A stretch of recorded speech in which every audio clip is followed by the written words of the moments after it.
Hello friends, welcome to our channel Sridevi Social and Sanskrit.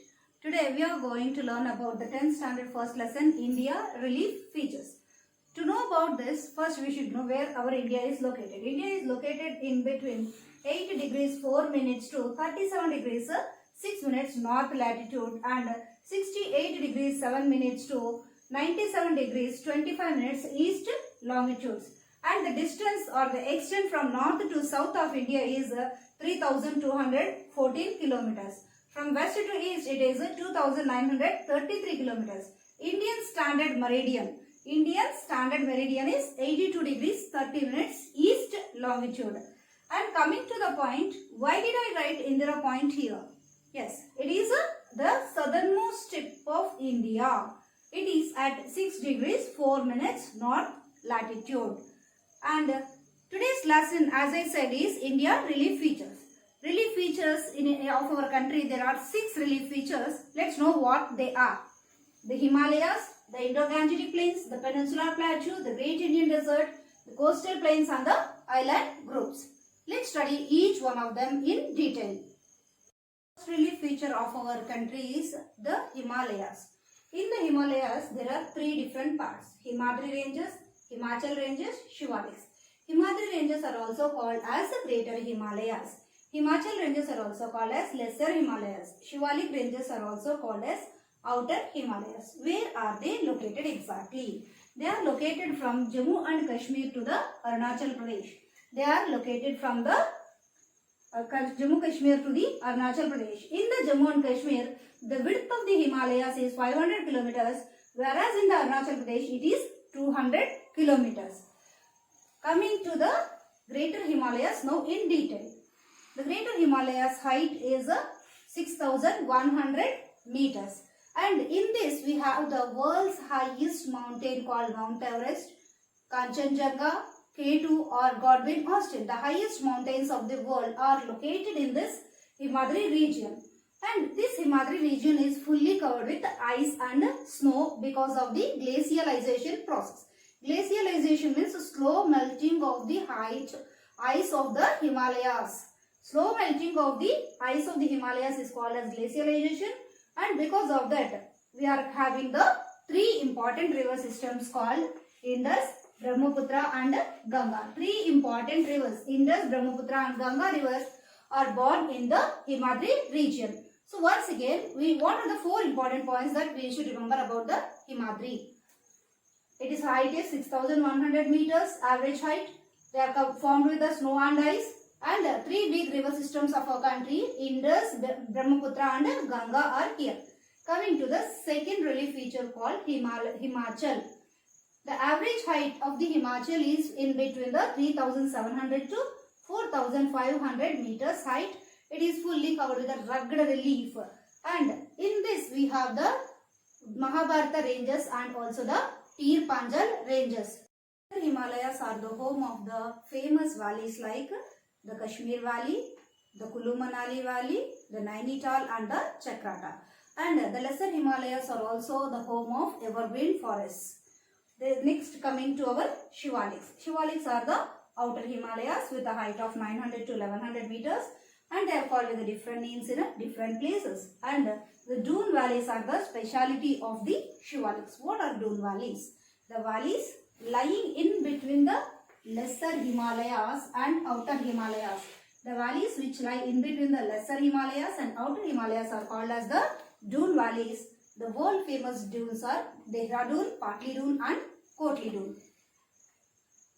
Okay, now let us talk about the 3 as a whole. Why we should study about these Himalayan mountains? Because they are protecting our country from the cold Tibetan winds, which may make our country as a cold desert like the desert of Patagonia in the South America or Gobi desert in the Mongolia. But India is not a cold desert because the Himalayas are protecting our country from the cold winds of the Tibetan region. First point. And second reason, India is having the tropical monsoon type of climate. The tropical monsoon type of climate is in India because of existence of the Himalayan mountains. And India is a home of agriculture. India is known for agriculture because of the 3 river systems, Indus, Brahmaputra and Ganga river, which are formed because of the Himalayas. And also India is the vast or the most densely populated, one of the most densely populated countries of the world, and in the population India is occupying the second place. The hills which are present in the northeastern India are called as Purvanchal. What is the meaning of the word Purvanchal? The word Purva means east, Anchal means mountain. Purvanchal mountains are called with the different names in different states. For example, in Assam they are called Kachar Hills. In Arunachal Pradesh they are called Nishmi Hills. In the Jammu Kashmir they are called as Jammu Hills. In the Mizoram they are called Mizo Hills. In the Nagaland they are called Naga Hills. And in Tripura they are called Tripura Hills. And in the states of in the other states like Meghalaya and Manipur, we are having the separate names for them. In the state of Meghalaya, they are called with the three names: Garo, Khasi, and Jaintia Hills. And Manipuri Hills in the state of the Manipur. These Purvanchal mountains are in the 7 states: Arunachal Pradesh, Assam, Meghalaya, Manipur, Nagaland, Mizoram, and Tripura. They are mostly called with the name of that state. The second most important relief feature of our country is the Indo-Gangetic Plain. The Indo-Gangetic Plains are divided into 3 parts: western, central, and eastern part.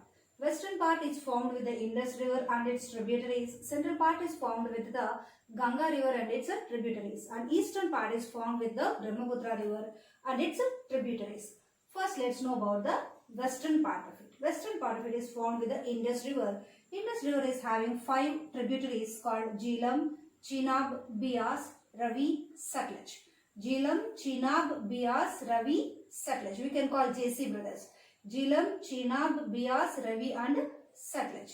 These 5 rivers are in the state of Punjab. That's why the Punjab state has got its name, Panch Abonka Shahar, Punjab. The name of Punjab has come from the 5 rivers which are flowing there in that state, like the Jhelum, Chenab, Beas, Ravi, and Satluj. And in the Indus River system, we have the Doab feature, that is fertile land in between the 2 rivers. There is a fertile land in between Jhelum and Chenab, Beas and Ravi, Satluj, like this. There is fertile agricultural land in between the 2 rivers. Such relief feature is called as a Doab feature. Coming to the central part of India. Central part, we have the Ganga River plain, and the Ganga River plains are extended from Gagar to Teesta, and they are extended in the 5 states like Uttar Pradesh, Bihar, Haryana, Jharkhand, and West Bengal. These are the most important for the agriculture of our country. Coming to the third part or the final part of the Indo-Gangetic Plains called the easternmost part. It is formed with the Brahmaputra and its tributaries. Most of the India's Assam Valley is because of the Brahmaputra river and its distributaries. And beyond the Shiva lakes, we are having 8 to 16 kilometers wide pebble stone standard sticked part, which is called as Bhabar. It is formed with the older alluvium. And beyond the Bhabar, the water flows in rivers and streams and forms a marshy, swampy tract called Terai region. And after the Terai, the water appears out and forms the south and alluvial plains. Beyond the Terai region, in the south of the Terai region, we have the soft alluvial plains, which are the most important soil for the agriculture of our country.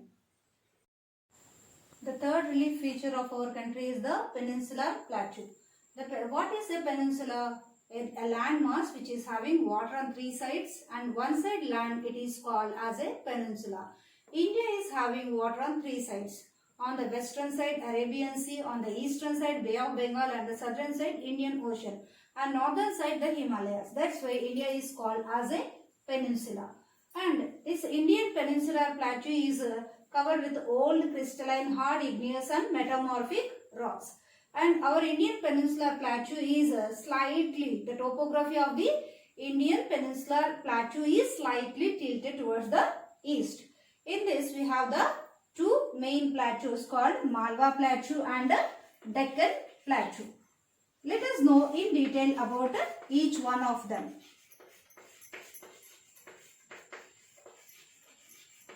First, coming to the Malwa Plateau. Where is Malwa Plateau? beyond the Narmada river, towards the northern part of the Narmada river, we have the Malwa Plateau. And in the Jharkhand state, we have the Chota Nagpur Plateau. The Malwa Plateau, Chota Nagpur Plateau are on the northern side of the Narmada river. And in the Uttar Pradesh, we have two more plateaus called Bundelkhand Plateau and Baghelkhand Plateau. Bundelkhand and Baghelkhand plateaus are present in the Uttar Pradesh. And where these differences will come? The Malwa Plateau is the northern plateau and the Deccan Plateau is the southern plateau. Towards the south of the Narmada river, we have the Satpura mountain ranges, and in this beyond the south or the southern part of the Satpura ranges, we are having the Deccan Plateau. This Deccan Plateau is having a towards the north Mahadev mountains and Kaimur Plateau. Towards the north, we have the Mahadev hills and the Kaimur Plateau is on the northeastern edge of the Deccan Plateau. And if we take the boundaries of the Deccan Plateau, on the eastern side we have Eastern Ghats, on the western side we have Western Ghats, and on the southern side we have the Nilagiri mountains. The southernmost tip of the peninsular plateau. The southernmost tip of the peninsular plateau is the Kanyakumari. What is this? When the southernmost tip of the peninsular plateau, it is Kanyakumari. What is so special about this Kanyakumari is, it is the place which stands on the three seas. What are the three seas? Arabian Sea, Bay of Bengal, Indian Ocean. Okay, once again let us know. What is Kanyakumari? It is a land which is present on the three seas. Arabian Sea, Bay of Bengal and Indian Ocean. The land which is on the three seas is Kanyakumari. Did you understand, ma?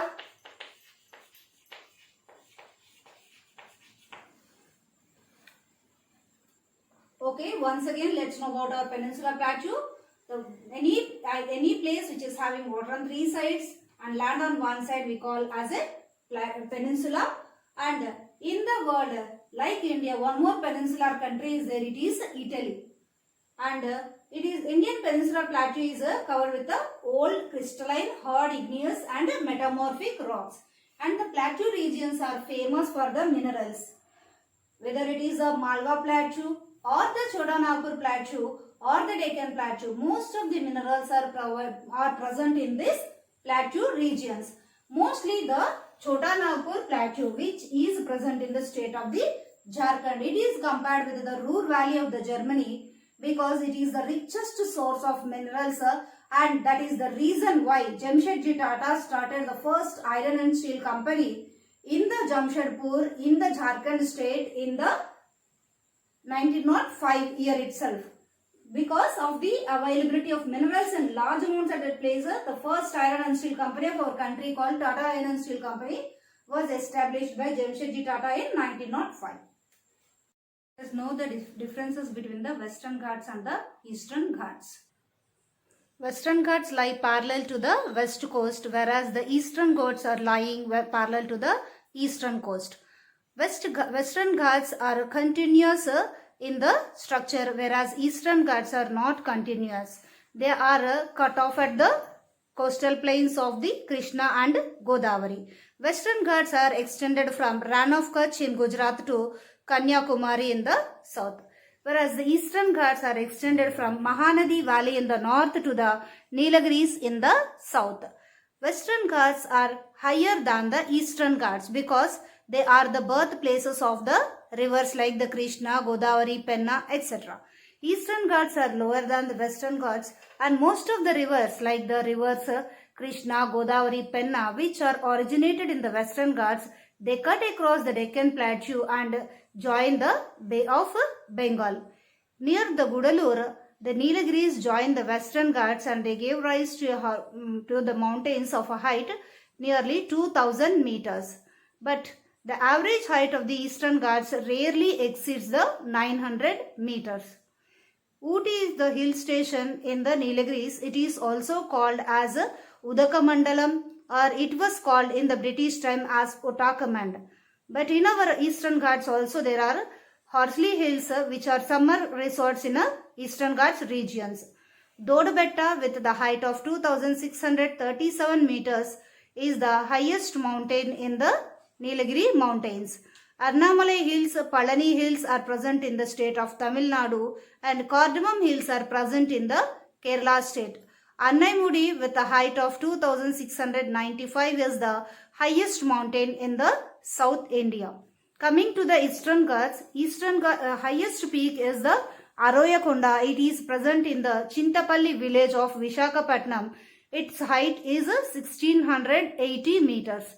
In this Eastern Ghats, we have the Nallamala Hills, Velikonda Hills in the Kurnool district, Palakonda Hills in the Godavari districts, and Seshachalam Hills in the Chittoor district. Black soils are formed because of the volcanic activity. How means the lava which comes out of the volcano in course of time forms the black soils, which are very useful for the growth of cotton. That's why they are called as black cotton soils or also as a black river soils. Fourth relief feature of our country is the Thar Desert. It is also called as the Great Indian Desert. Where it is present? It is on the leeward side of the Aravalli Mountains. What is the meaning of the word leeward side?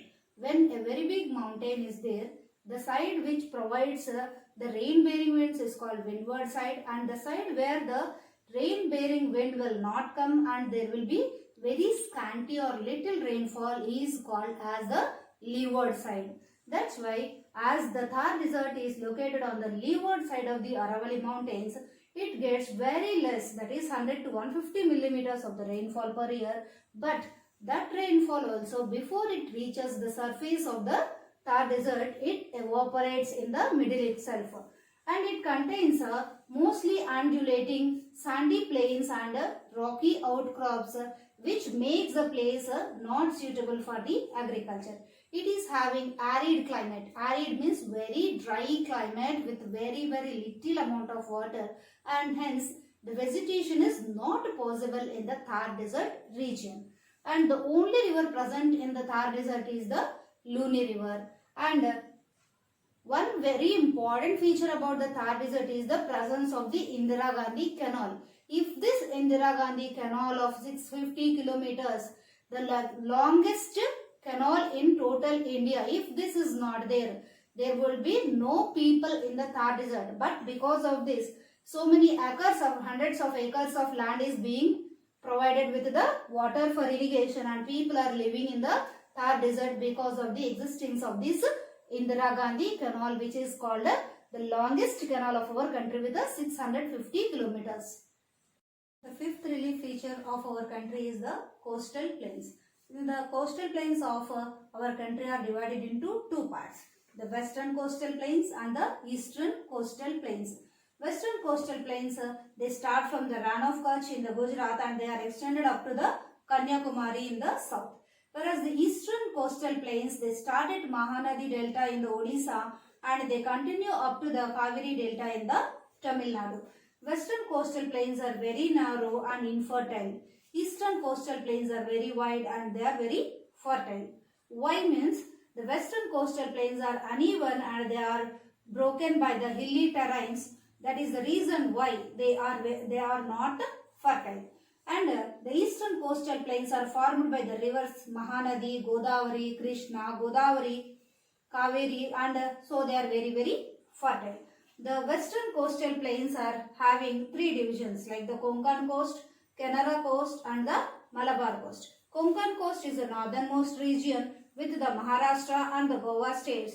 The Canara coast is in the middle with the Karnataka state coast, and the Malabar coast in the Kerala. These three regions, Konkan coast, Canara coast and Malabar coast. Whereas the eastern coast, we have again three divisions: Utkal coast, Odisha, and Sarkar coast, Andhra Pradesh, Coromandel coast, Tamil Nadu. In the western coastal plains, there are no lakes, but in the eastern coastal plains, we are having three lakes. Chilka Lake in Odisha, it is a saltwater lake. Kolleru Lake in Andhra Pradesh, it is a freshwater lake. It is one of the best examples for the oxbow lakes in our country. And Pulicat Lake is extended in Andhra Pradesh and Tamil Nadu. It is also a saltwater lake. We should remember that the coastal plains are very rich and agriculturally they are very well developed, and they are also the sources for the fishing purposes. And the coastal plains, western coastal plains, eastern coastal plains, how we are seeing there, here we are having the narrow coastal plains, here we are having the wide coastal plains, and this is because of the uneven and hilly terrain. Here the western coastal plains are very narrow and infertile, whereas the eastern coastal plains are very wide and they are very fertile because of the rivers like the Mahanadi, Godavari, Krishna, Kaveri and other rivers which are flowing from the western Ghats to the eastern Ghats. Okay, Nana? The sixth and the last relief feature of our country is the island groups. In India, we are having two island groups, Andaman and Nicobar Islands and the Lakshadweep Islands. The Andaman and Nicobar Islands are in the Bay of Bengal, and the Lakshadweep Islands are in the Arabian Sea. The Andaman and Nicobar Islands are the extension of the Arakan Yama and Myanmar Plateau. And in this Andaman and Nicobar Islands, Narcon Dam and Barren Islands, they are formed because of the volcanic eruption. And the Lakshadweeps are the islands which are present in the Arabian Sea. They are formed because of the coral origin, and the area of the Lakshadweeps is only 32 square kilometers. Coming to the last, what we are seeing, 6 degrees 4 minutes. What is that 6 degrees 4 minutes? It is Indira Point. It is at a place called 6 degrees 4 minutes north latitude. It was inaugurated by Rajiv Gandhi on the October 19th in the year of 1985 in the memory of his mother Indira Gandhi. It was submerged in the tsunami which occurred on the 26th of December 2004. So for what we have understand, the Himalayas, the Indo-Gangetic Plains, the Peninsular Plateau, the Thar Desert, the coastal plains and the island groups. These variety, so much of diversity is there in our country from north to the south and east to the west. With all these diversities and differences, India is a very unique and very special country in our continent called Asia.